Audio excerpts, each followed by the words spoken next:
பல குழப்பங்களை தாண்டி உருவாயிருக்கக்கூடிய பெங்கால் புயலுக்கு தற்போதுதான் கிரீன் சிக்னல் கிடைச்சிருக்கு. இது தொடர்ந்து வேக வேகமாக இனிமே பாத்தீங்கன்னா மேற்கு வடமேற்கு நோக்கியே வேக வேகமாக நகர்ந்து நாளை காலை 8:30-9 மணி அளவுல நம்மளுடைய சென்னைக்கும் செங்கல்பட்டுக்கும் மிக நெருக்கமாக வந்து நிலவக்கூடும் அப்படிங்கிறதா இப்ப தகவல்.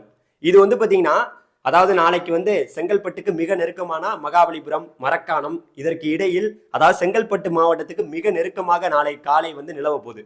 ஆனா நாளை காலையிலேயே கரையை கடக்குமா அப்படின்னு கேட்டீங்கன்னா இப்ப அதுலதான் மிகப்பெரிய ஒரு பிரச்சனையே இருக்கு.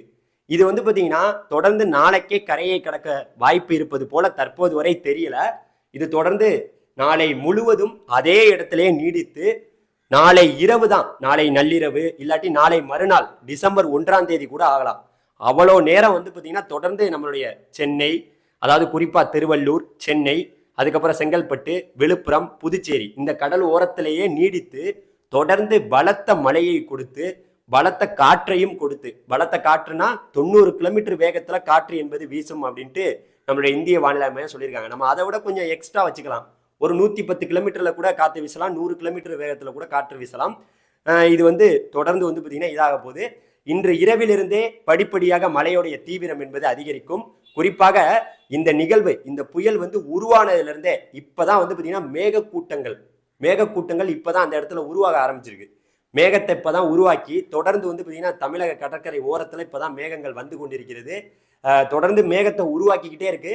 இது இன்று இரவிலிருந்து மழையை கொடுக்கும், கூடுதலான மழையை கொடுக்கும், காற்றையும் கொடுக்கும். இந்த நிகழ்வு நெருங்க நெருங்க ஒரு தீவிரமான மழைப்பொழிவை நம்மளுடைய குறிப்பா சொல்ல போனா தெற்கு ஆந்திரா, வடக்கு ஆந்திரா, ஒட்டுமொத்த ஆந்திரா பிளஸ் பாத்தீங்கன்னா நம்மளுடைய திருவள்ளூர், அதுக்கப்புறம் சென்னை, அப்புறம் செங்கல்பட்டு, காஞ்சிபுரம், விழுப்புரம், புதுச்சேரி, அதன் பிறகாக வட உள் மாவட்டங்களா இருக்கக்கூடிய ராணிப்பேட்டை, அதுக்கப்புறம் வேலூர், கிருஷ்ணகிரி, அப்புறம் அந்த பக்கம் தருமபுரி, இந்த ஒட்டுமொத்த பகுதி நம்மளுடைய கணிப்பு பாத்தீங்கன்னா இது பாத்தீங்கன்னா செங்கல்பட்டு மாவட்டத்தில் இருக்கக்கூடிய பாலாறு இருக்கு பாத்தீங்களா, அந்த பாலாற்றுல கரையை பிடித்து ஏறி தொடர்ந்து செங்கல்பட்டு, காஞ்சிபுரம், அதுக்கப்புறம் ராணிப்பேட்டை, வேலூர், கிருஷ்ணகிரி, அப்புறம் பாத்தீங்கன்னா நம்மளுடைய தருமபுரி, பெங்களூரு, அதுக்கப்புறம் மைசூரு, அதுக்கப்புறம் அந்த கடற்கரையில இருக்கக்கூடிய அரபிக்கடல்ல இருக்கக்கூடிய மங்களூரு, கண்ணூர் கடற்கரையில போய் அந்த பக்கம் இறங்கி இது அந்த பக்கம் வழியா பாத்தீங்கன்னா தொடர்ந்து நம்மளுடைய அரபிக்கடல்ல போய் தீவிரமாயி அந்த பக்கம் போறது போல வானிலை படங்கள் காட்டக்கூடிய செய்தியா இருக்கு.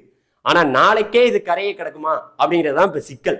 அதனால நல்லா ஒண்ணு புரிஞ்சுக்குங்க, நாளைக்கு மிக மிக ஒரு எச்சரிக்கையான ஒரு நாள்.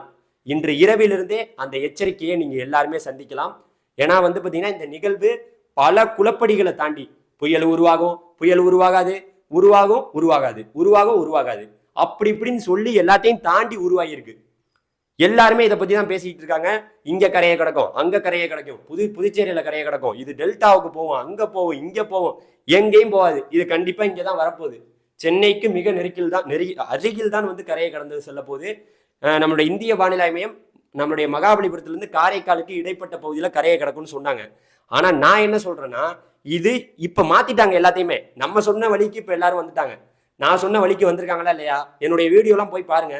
நான் என்ன சொன்னேன்னா, சென்னைக்கும் புதுச்சேரிக்கும் இடைப்பட்ட பகுதியில் தான் கரையை கிடக்கும்னு நான் எப்ப இது உருவான போதே, இது காற்றழுத்த தாழ்வு பகுதியா மாறும் போதே நான் வீடியோ போட்டேன். அவ்வளவு நேரமா நம்ம சொல்லிக்கிட்டு தான் இருக்கோம் இங்கதான் வரப்போகுதுன்னு. இப்ப இது சென்னைக்கு மிக நெருக்கமான வரப்போகுதுன்னு சொல்றேன். ஆனா நாளைக்கு கரையை கிடக்காது. இவங்க எல்லாரும் சொல்றது போல நாளைக்கு இது கரையை கிடக்க வாய்ப்பே இல்லை. ரொம்ப டைம் எடுத்துக்கும். ரொம்ப டைம் எடுத்து லேட்டாகி பொறுமையாக இது கரையை கிடக்கும். அதுதான் நம்மளுடைய கருத்து. ஸோ அதனால மழையை பொறுத்த வரைக்கும் எதிர்பார்க்கலாம். இது உடனே நாளைக்கு கரையை கடந்து வேகமா அங்கிருந்து இது புயலா இருக்கு அப்படியே வேகமா அடிச்சுட்டு போயிடும் அப்படின்லாம் நினைக்க வேணாம். இதை நம்ம உன்னிப்பா கவனிச்சுக்கிட்டே இருக்கோம். இதனுடைய நகர்வெல்லாம் பார்க்கும்போது நாளைக்கு காலையில, அதாவது செங்கல்பட்டு மாவட்டத்தில் இருக்கக்கூடிய மகாபலிபுரம், அதுக்கப்புறம் மரக்காணம் இதற்கு நெருக்கமாக நீடித்து அங்கேயே இருந்து நாளை முழுவதும் அங்கேயே இருந்து அதற்கு பிறகாக நாளைக்கு நள்ளிரவு இந்த மாதிரி ஆயிடுது. டைம் கொஞ்சம் லேட் ஆகுது. லேட் ஆகி நமக்கு பாத்தீங்கன்னா சில வானிலை படங்கள்ல காட்டக்கூடிய செய்தியை பார்த்தீங்கன்னா டிசம்பர் 3ஆம் தேதி ஆகுது. தொடர்ந்து நம்மளுடைய கடலோரத்திலே நீடித்து பொறுமையாக இது கரையை கிடப்பது போல தெரியுது. ஆனா அவ்வளவு நேரம் டைம் எடுக்க வாய்ப்பு இல்லை. இது எப்படி நாளைக்கு நள்ளிரவு இல்லாட்டி நாளை மறுநாள் டிசம்பர் 1ஆம் தேதி இது கரையை கிடப்பதற்கான வாய்ப்புகள் மிக மிக அதிகமா இருக்கு. இந்த செய்தியை உங்கள்கிட்ட நான் சொல்லணும். உஷாரா இருங்க. நிறைய இடங்கள்ல பாத்தீங்கன்னா தாழ்வான பகுதியில் வசிக்கிறவங்கலாம் ரொம்ப எச்சரிக்கையுடன் இருங்க. காற்றின் வேகமும் ரொம்ப அதிகமா இருக்கும். கடலூருக்கு வடக்கே தான் ரொம்ப தீவிரமான மழை இருப்பதற்கான வாய்ப்பு இருக்கு. கடலூருக்கு அந்த பக்கம் இருக்காது. அதே போல நம்மளுடைய அதாவது கள்ளக்குறிச்சிக்கு வடக்கே தான், அதே போல நம்மளுடைய சேலத்துக்கு வடக்கே தான் இந்த பக்கம் தான் மழை. நம்மளுடைய கர்நாடகா எல்லையோர பகுதிகள், அதுக்கப்புறம் வந்து இது தொடர்ந்து மேற்க போக போக அந்த பக்கம் மேற்கு மாவட்டங்கள் கோயம்புத்தூர்லாம் நல்ல மழையை பெறும். இருந்தாலும் இது மேற்க போறதை பொறுத்து இருக்கு. போற வரைக்கும் நம்ம கண்காணிச்சுட்டே இருப்போம். நம்ம சேனலை மறந்துடாம சப்ஸ்கிரைப் பண்ணிங்க. நன்றி, வணக்கம், தேங்க்யூ.